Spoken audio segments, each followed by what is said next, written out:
Bueno, pues empezamos. Yo quería daros las gracias a todos por venir desde la Asociación Cultural Newman, que hemos organizado este encuentro, y quería presentaros al autor del libro, Agustino, y a José Miguel Oriol, fundador de Ediciones Encuentro, presidente de la editorial y además traductor del libro. Como presentación quería contaros una anécdota que me ha venido muy a la memoria cuando he estado leyendo el libro. Hace unos cuantos años, yo trabajo en una empresa norteamericana, vino un chico muy joven a trabajar y el fin de semana se quedó en Barcelona. Y entonces pasé el día a la mañana con él y dimos un paseo por la ciudad. Cuando llegamos a la puerta de la catedral, él se quedó sorprendido y dijo: anda, pero si está llena de gente. Entonces yo me di cuenta que probablemente él nunca había visto un templo católico y le sorprendía mucho el hecho de que hubiera tantas estatuas en piedra de personas, ¿no? Entonces, esto me di cuenta inmediatamente y le pude explicar que, primero que yo era católico y después que efectivamente la naturaleza del cristianismo, del catolicismo, es precisamente el de medirse con la carne, ¿no? Con los seres humanos, y que además se transmite a través de persona a persona. Realmente creo que el libro es muy provocador en este sentido y precisamente por eso quería dar la palabra inmediatamente a José Miguel para que presente a Agustino y empecemos a hablar del libro. Adelante. Ahora ya no sé si se oye, qué bien. Pero no funciona mucho. ¿Así? ¿Así? A ver,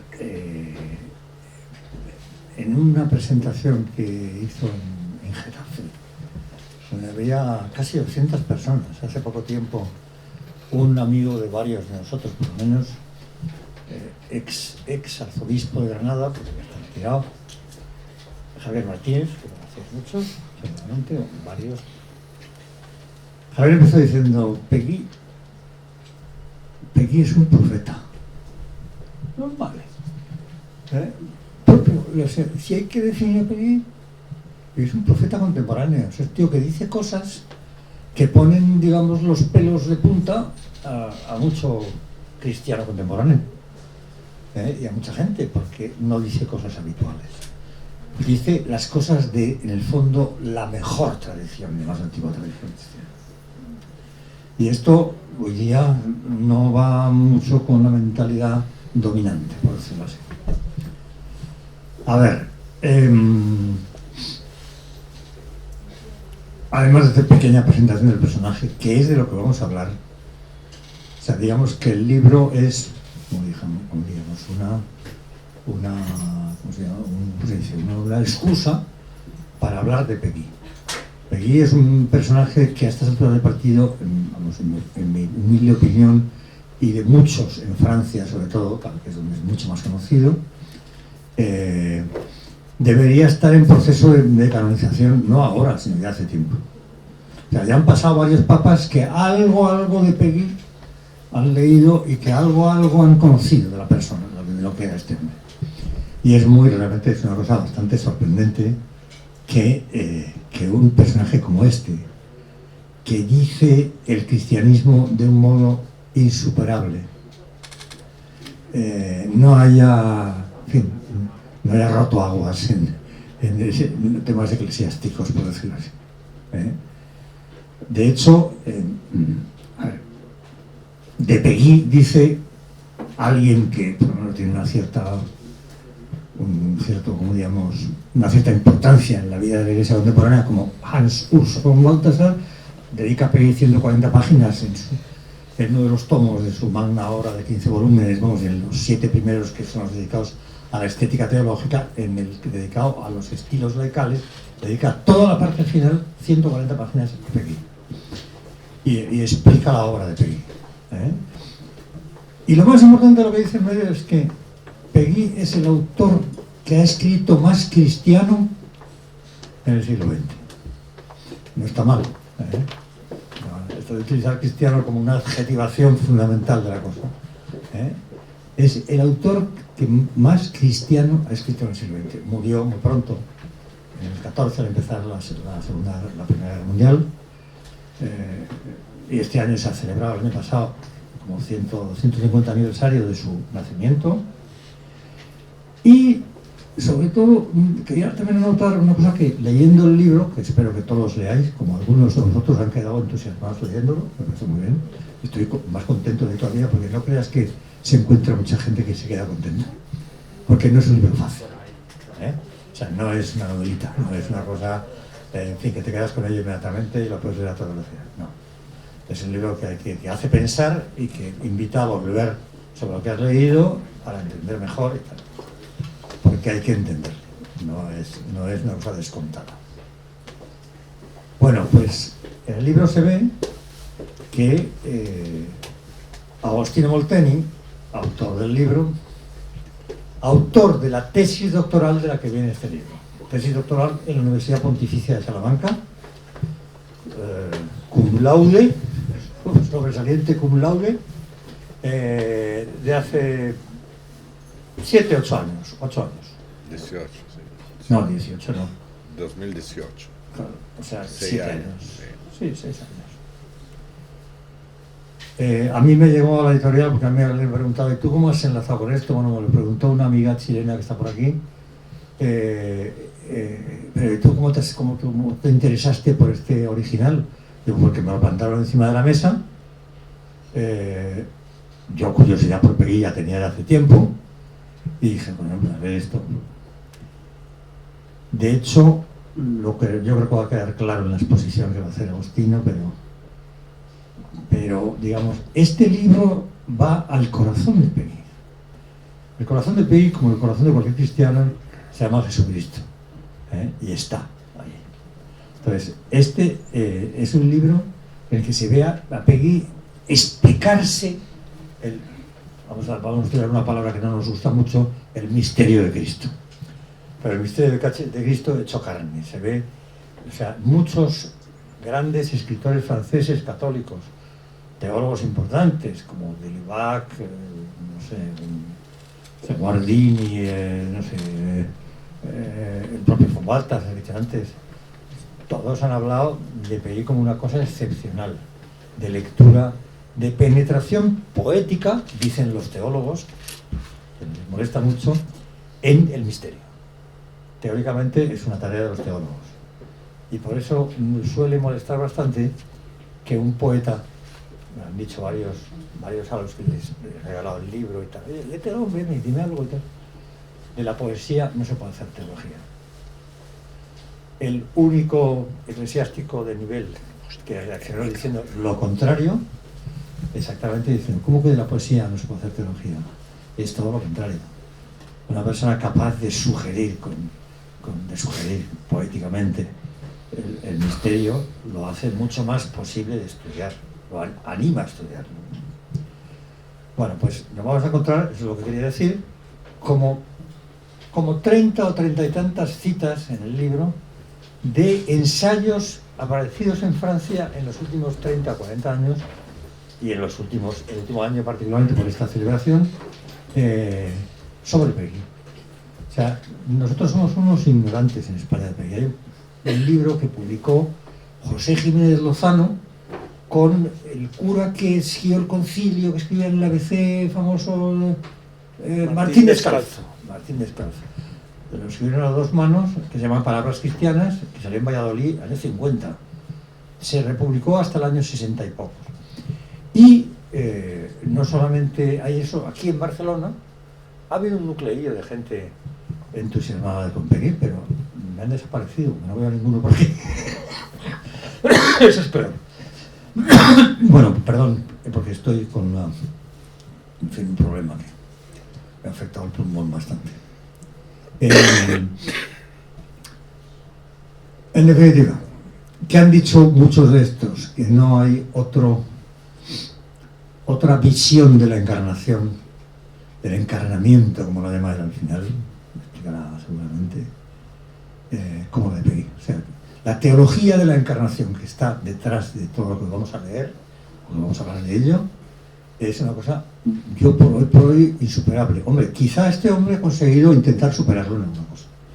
Porque me acaba de dar un par de originales, uno precisamente sobre Ratzinger y la teología del cuerpo, que es una cosa, tiene una pinta estupenda, que no creo que tarde mucho en tomar la decisión de publicar. Los editores, ya sabéis que vivimos de eso, ¿no? De la llegada de propuestas y decir esto vale, esto no vale, ¿vale?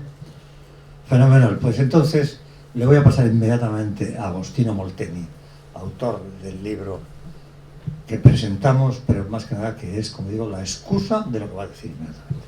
Venga. Muchas gracias. Muchas gracias a usted por estar acá. Yo vengo de Chile, así que hicimos 13.000, 14.000 kilómetros para llegar acá. Aprovecho para agradecer infinitamente a José Miguel, porque cuando uno entra en esta librería, ve cuántos libros hay, miles y miles. Yo nunca había visto una librería tan grande en mi vida, no sé si en Francia, ma è una cosa, a mí me gustan mucho los libros, a ti te gustan mucho los libros, pero y ver este pequeño libro que estaba allí me dio conmoción y gratitud por él, porque fue por él que él lo miró curioso a sus casi 80 años, curioso, no, porque normalmente Aristóteles decía que los viejos ya no tienen nada de curiosidad. Encontrar José Miguel curioso de este libro, curioso de publicarlo, por eso podría terminar hasta aquí todo lo que tengo que decir, porque esto es el significado también porque vine para acá haciendo todos estos kilómetros. Pero estaba viendo que este libro estaba allí entre Stephen King y otro libro. Entonces dije, ¿qué puede decir este libro, el pensamiento de Cristo? Después me quedé allí y vi algunas personas que pasaban, miraban, se iban.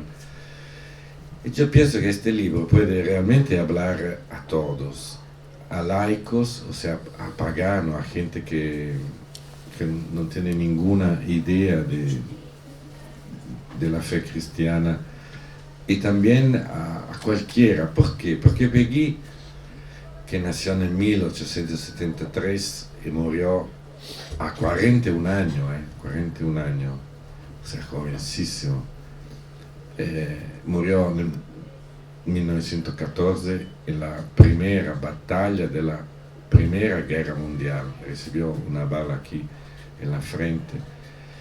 Peggy fue católico al inicio, cuando iba al catecismo, cuando era niño en su parroquia de Orleans, pero después aprendió el catecismo a memoria, aprendió la oración cristiana. Si usted lee en este libro, usted verán como Peggy se nutrió, toda su obra no es una obra, decimos así, intelectual, de un intelectual. Él decía que había los intelectuales de la felicidad. Esta frase maravillosa, que a qué punto pueden llegar los hombres a ser intelectuales de la felicidad, cuando la felicidad para él era una simple amistad, un vaso de vino, porque en el fondo el paraíso es un banquete, no es otra cosa que es un banquete. Entonces Peggy conoció la fe cristiana por el catecismo, por la simple oración que le enseñaba ni su mamá, que le enseñó el párroco allí de la parroquia. Pero después Peggy se alejó completamente de la fe cristiana, no de la fe cristiana, me corrijo, de la fe de los clericales que veía a su alrededor. ¿Por qué? Porque él decía, yo veo muchos cristianos que hablan del infierno y no sufren nada pensando que haya alguien que sufre eternamente. Él decía, es imposible que un hombre serio acepte la existencia del infierno, o sea, acepte la existencia de que algún hombre sea excluido de la felicidad para siempre. Entonces él empezó a ser socialista. Lo echaron, nunca fue uno del Partido Socialista. Intentó entrar a un congreso, lo echaron. Y entonces decía que él era anárquico. Anárquico como lo entendía él. O sea, anárquico en griego, sin alguien que piensa por ti, sin que tú estés sumiso al pensamiento de otro. Y también decía que no solo no se debe estar sumiso al pensamiento de nadie, y Kant lo había dicho, la modernidad empezará cuando alguien empieza a pensar con su cabeza, a pensar sin estar sumiso a ninguna autoridad. Y Peggy, en su periodo laico, decía que él no quería ni estar sumiso a Dios. Y esto, para mí, que venía de una experiencia que no era cristiana, cuando lo comencé a leer, tenía 18 años, decía, es justo esto. Por eso me definía a mí mismo como anárquico, en el sentido de no querer estar sumiso al pensamiento de nadie, sino que tenía que volver a pensar este pensamiento, a juzgarlo. Por eso él decía, no se debe ser alumnos, se debe ser hijos. Un alumno repite.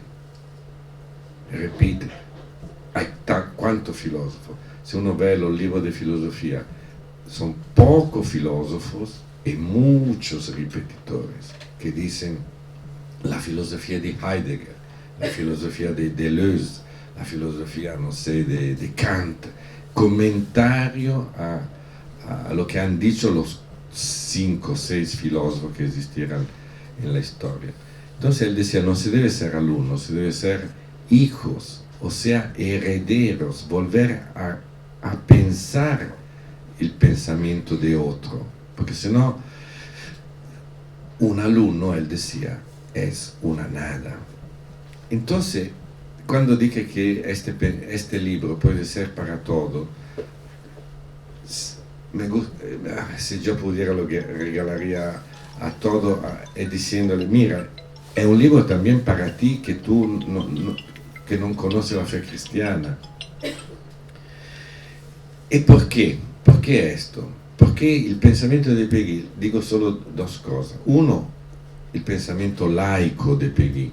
Peggy tenía una estima enorme del hombre.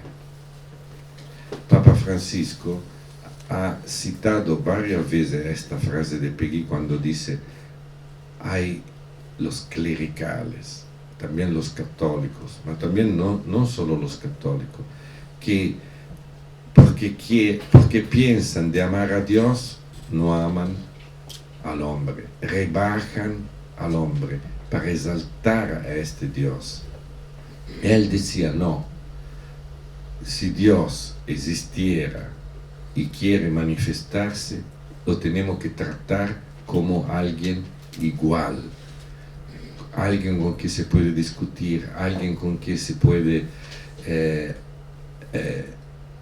discutir su pensamiento, como si uno lee los evangelios. A mí me gusta mucho, se habla mucho los fariseos, el fariseísmo, pero los fariseos no eran tontos. Los fariseos eran gente que por lo menos discutían, le hacían trampa a Jesús.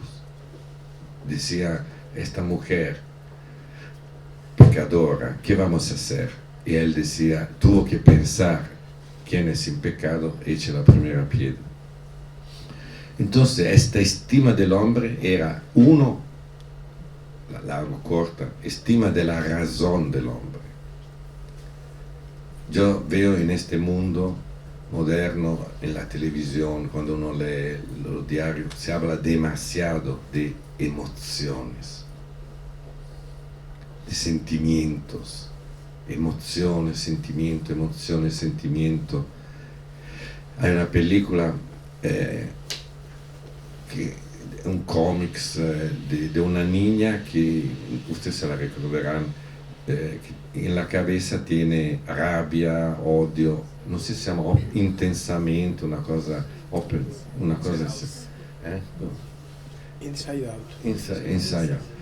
Entonces yo leo siempre, soy uno de los pocos que lee un diario de la izquierda italiana, y hay un crítico que pienso que es muy inteligente, que decía: es sorprendente que esta niña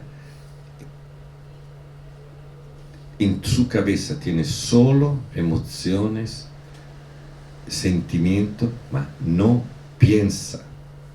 Y aquí habría que volver a pensar toda la educación. Peggy escribió muchísimo sobre la educación. La educación que ayudar al otro a pensar. Entonces, primero, estima de la razón. La razón, él decía, Peggy, no quiere ninguna rivalidad. La razón solo quiere colaboración. Y si Dios existiera, también Él tiene que colaborar, trabajar con la razón del hombre. La segunda cosa era la estima que Peggy tenía por la libertad del hombre. Y cuando digo estima del hombre, miren que hay filósofos, por ejemplo, tengo presente Foucault, que es un filósofo que todos leen en Francia, en el mundo, que en un libro, ahora no me recuerdo bien el título castellano, él decía que muerto Dios, como decía Nietzsche, Dios ha muerto, también el hombre ha muerto. Y si uno ve tantas cosas que pasan en el mundo, no se puede decir que haya en el mundo una estima por el hombre, una estima por el pensamiento del hombre, una estima por la libertad del hombre. Y Peggy decía: ¿por qué es importante la libertad? Porque si Dios existiera y se mostrara, si el hombre no le dice sí, ¿quién falla? Falla el hombre y también falla Dios. O sea, la libertad es la condición para que Dios no fracase. Tan es verdad que a Peggy no le interesaba la existencia de Dios, si Dios existe o no existe. Él decía: a mí lo que me interesa es que el Dios cristiano, que Dios no sea un fracasado, que no fracase.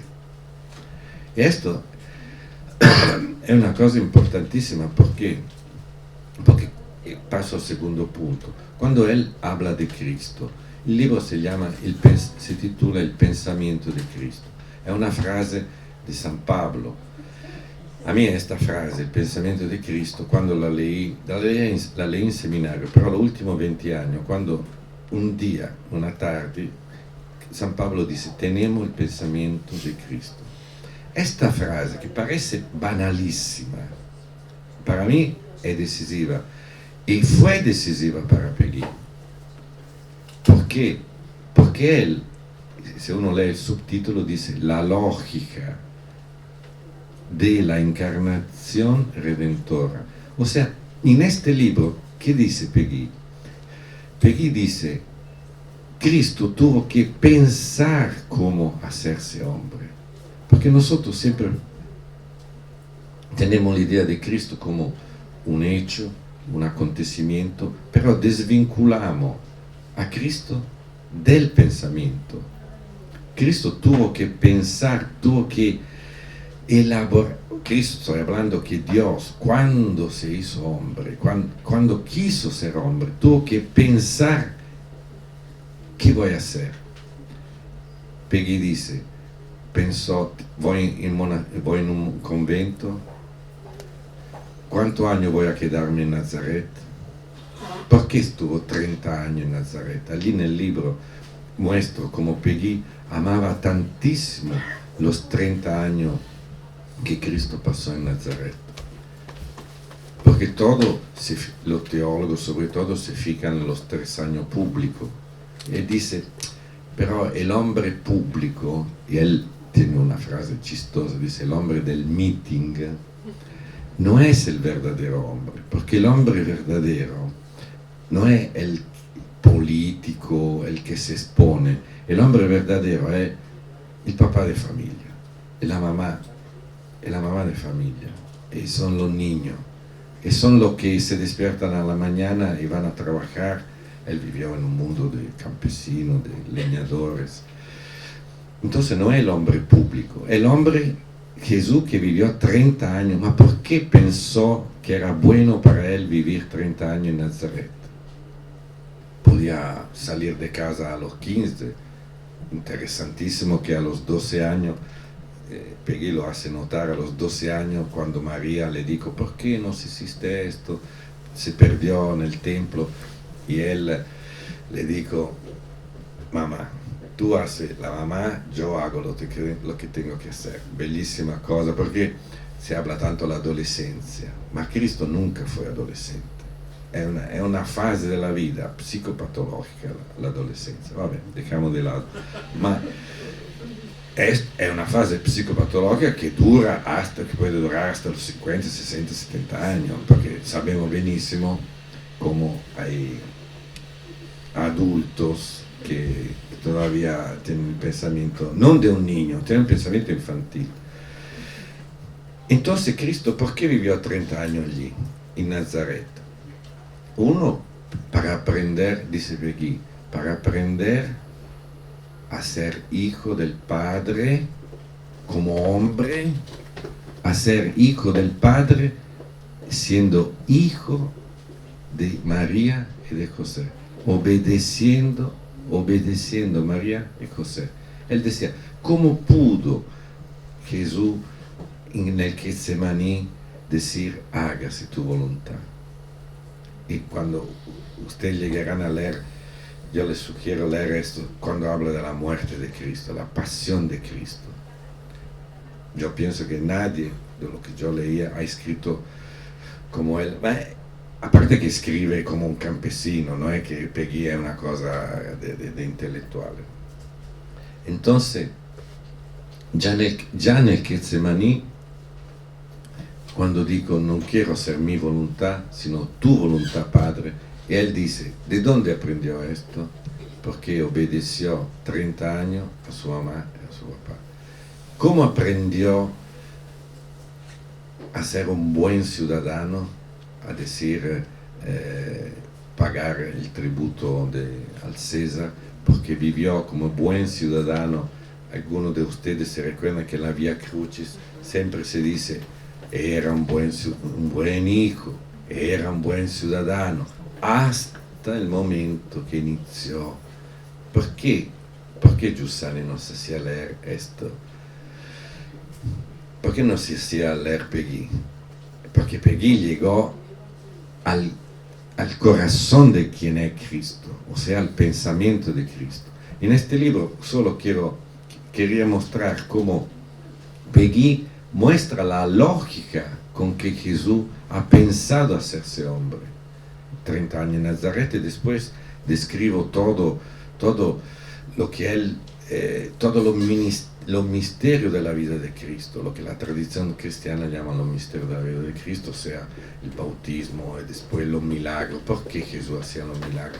Y allí ustedes verán, es como leer la historia de Cristo. Y antes pensaba, ¿por qué uno tiene que escribir un libro? ¿Por qué la gente escribe un libro?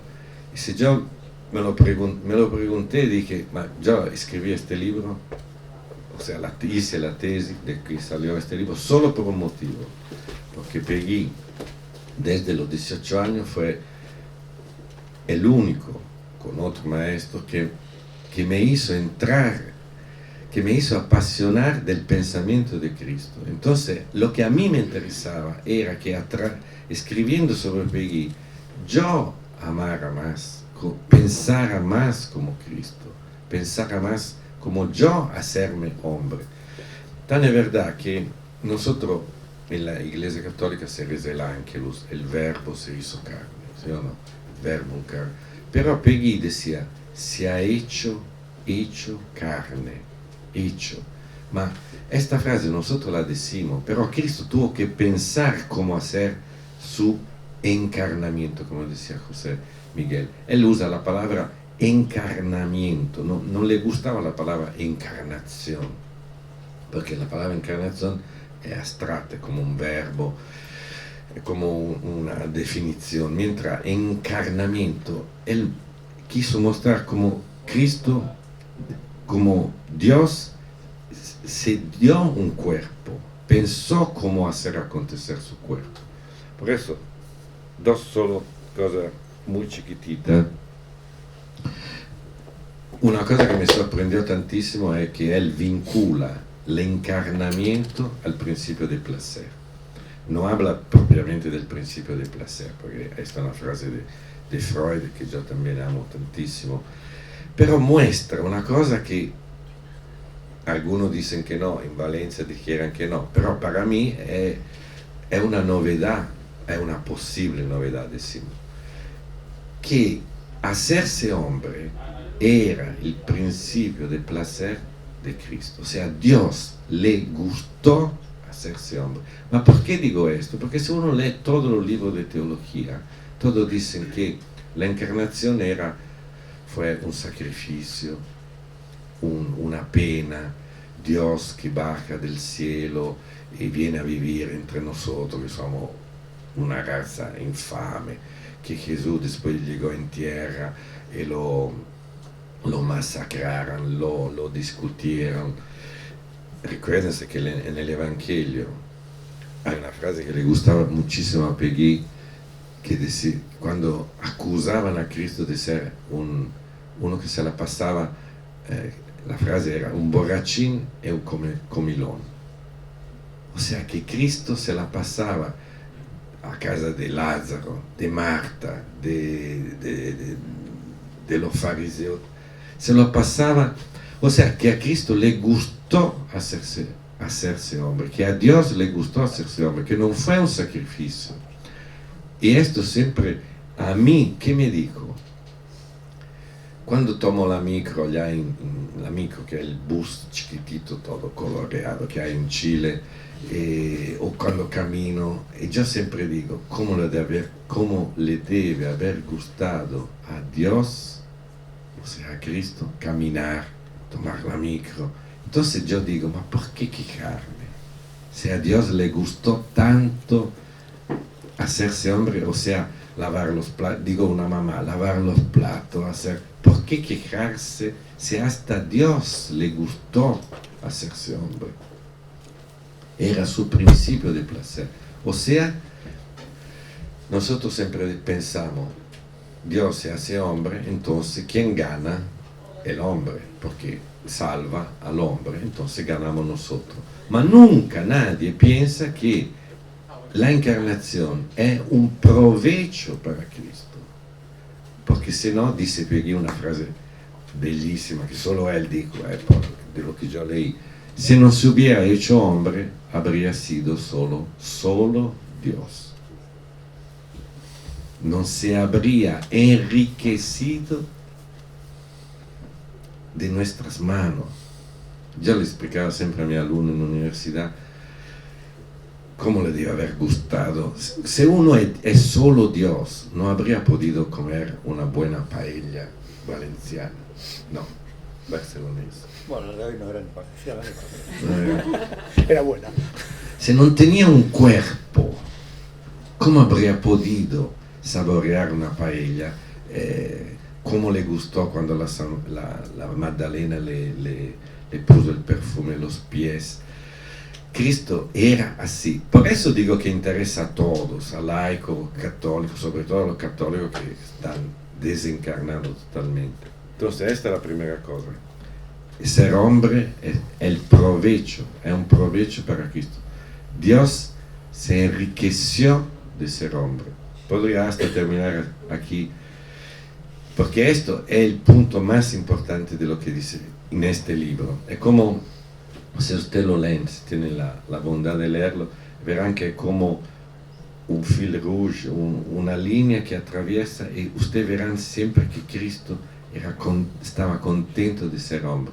Tan es verdad, no es que me lo inventé yo fui sorprendido leyendo las 5.000 páginas que escribió Peggy, cuando a un cierto punto habla de la ascensión al cielo y dice que el Padre ve a Cristo que se lleva su cuerpo al cielo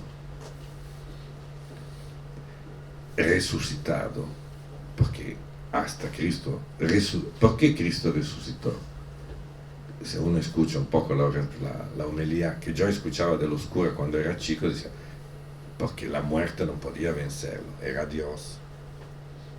Y nadie piensa que Cristo pensó, ¿qué voy a hacer? Ayer en Valencia decía que hay un cuadro bellísimo, se lo buscan en internet, de Bruegel, el viejo, que muestra a Cristo que está dentro del sepulcro, que está así, pensando, ¿qué voy a hacer? ¿Voy a resucitar? ¿No voy a resucitar? Miren que Kant, el filósofo, decía, ¿qué hombre le gustaría volver a retomar su propio cuerpo? Y que todo lo que implica el cuerpo, la carne. Y allí la resurrección escandalizada. Tan es verdad que Pablo, cuando fue frente a los filósofos, le dijo, ma, este Dios de que yo le hablo ha resucitado. Le dijera, mira, resucitar. Si uno es sano de pensamiento, nunca piensa en resucitar. Entonces Cristo pensó que era enriquecedor para él resucitar. Y cuando llega al cielo, estaba diciendo que el Padre ve que su Hijo llega con su cuerpo todo ensangrentado. Entonces Peggy dice, ¿qué es el paraíso? El paraíso está lleno de sangre, todo lleno de sangre de Cristo. Y además dice, pero Cristo se puede reconocer cuando moriremos, se puede reconocer porque es pálido perché perdió toda la sangre. Eran la imagen que como él pensaba. Peggy amaba tantísimo a Jesús.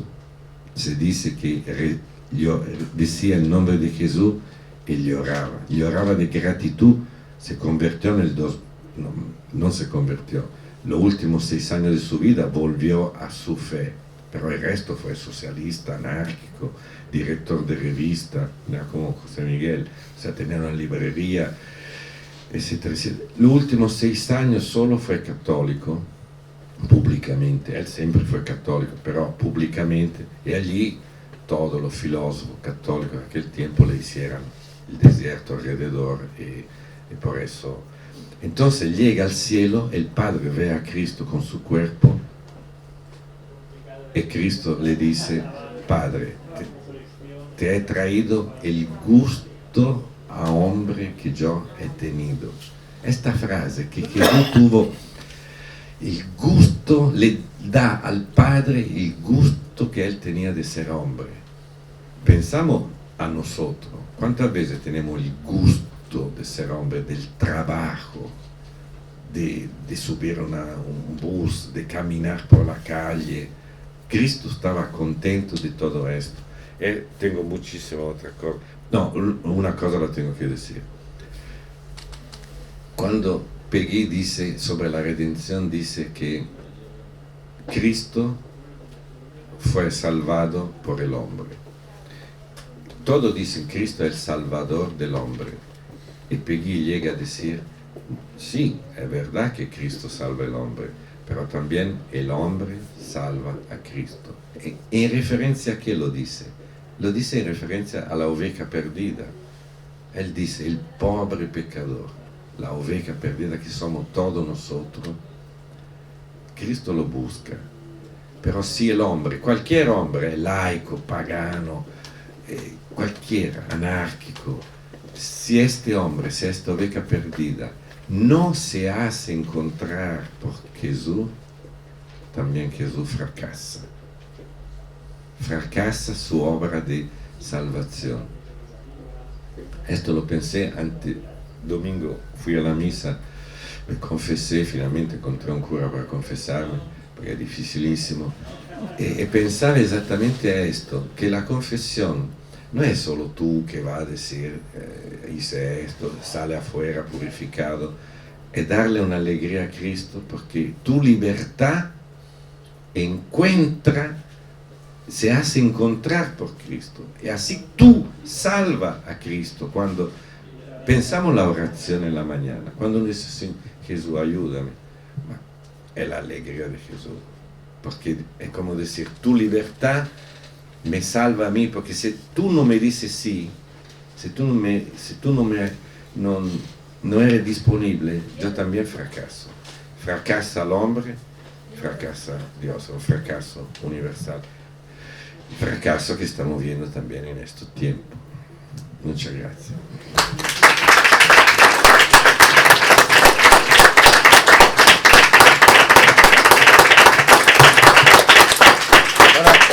Creo que Giordani, que ha leído el libro, sorprendentemente, se ha leído entero, tiene... Creo que Giordani, que se ha leído el libro, me pareció sorprendente y maravilloso, porque no pensaba yo que se iba a fajar con el libro. Tiene como 40 preguntas anotadas. O sea que puedes empezar por alguna, Giordani, venga. Y los demás también a continuación. 5 minutitos, vale. ¿Cómo 5 minutos? Sí.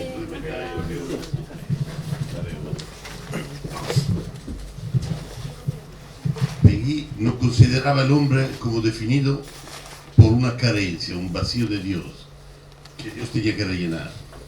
En otro punto habla de que Jesús no es el tapa agujeros del vacío existencial del hombre. Y cuando leí estas cosas, para él disminuir al hombre significaba disminuir a Dios, ¿no? Todo lo demás. ¿Por qué es tan difícil entender esto para el hombre de hoy? Me preguntaba yo. ¿Por qué seguimos juzgando todo con criterios moralistas? Y no razonamos también nosotros así. Una segunda, que la autonomía en su pensamiento de Peggy, que yo veía, no arriesgaba a transformarse en una pertenencia débil a la Iglesia que es custodio de la verdad. Muchas gracias. 5 minutos. La segunda, empiezo con la segunda. Mira, es verdad que Peggy nunca fue a misa. Entonces uno dice, ¿cómo puede von Balthasar decir nadie ha escrito tan cristiano como Peggy, uno que nunca fue a misa? ¿Por qué no fue a misa? Porque él se casó con una mujer anárquica cuando era joven, y después, cuando él volvió a su fe, a la fe cristiana, la mujer no quiso casarse, no quiso bautizar los hijos. Entonces uno que era convivente, era en estado de pecado, entonces no podía, él decía, no puedo ir a misa porque... Pero él decía una cosa, los curas son gente mala. ¿Por qué lo decía él? Decía también, los curas no tienen ninguna fe. Profeta. También decía, el paraíso es bello porque no hay ni cura ni obispo. ¿Me entienden? Uno que habló de Cristo así era al mismo tiempo anticlerical. Mi papá decía que para ser católico hay que ser anticlerical. Entonces, pero él decía, los curas son malos porque piensan que tienen los sacramentos. Y piensan que los sacramentos son todo. Los 7 sacramentos que son importantes. Pero él decía, es verdad, los sacramentos son importantes, pero son el 50%. Y el resto son las simples oraciones que yo puedo decir en cualquier momento. Entonces, por eso él rezaba y repetía, le gustaba tantísimo la litanía del nombre de Jesús. Si ustedes van a leer la litanía del cuerpo de Jesús, del nombre de Jesús, son bellísimas porque son todo lo que Cristo vivió en su vida. Entonces, no tenía amigo cristiano. Por eso también fue su sufrimiento, porque mientras nosotros tenemos la fortuna de tener amigos cristianos, él nunca tuvo esta fortuna. Lo único amigo que tuvo fueron judíos, masones, librepensadores, lo que él leía, lo antiguo griego, Corneille. Es un único, y tiene razón José Miguel a decir que la Iglesia podría pensar en beatificarlo, hacerlo santo, porque fue un papá de familia que sufrió tantísimo, un papá que trabajaba todos los días. Él decía, ¿cómo puedo yo escribir 5.000 páginas? Claro, lo escribía de noche. Sobre la primera pregunta era sobre el por qué. Está un poco conocido.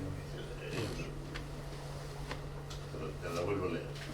Claro, Ser brevemente porque ya estamos fuera de tiempo. ya estamos fuera de ¿Por qué tiempo. es Un tan minuto. difícil entender Barbaridad. esto para el hombre de hoy? ¿Y por qué seguimos juzgando todo con criterios morales? ¿Qué diría Peggy? Peggy diría que el moralista es uno que tiene un pensamiento ya hecho, es un pensamiento ideológico, ¿no?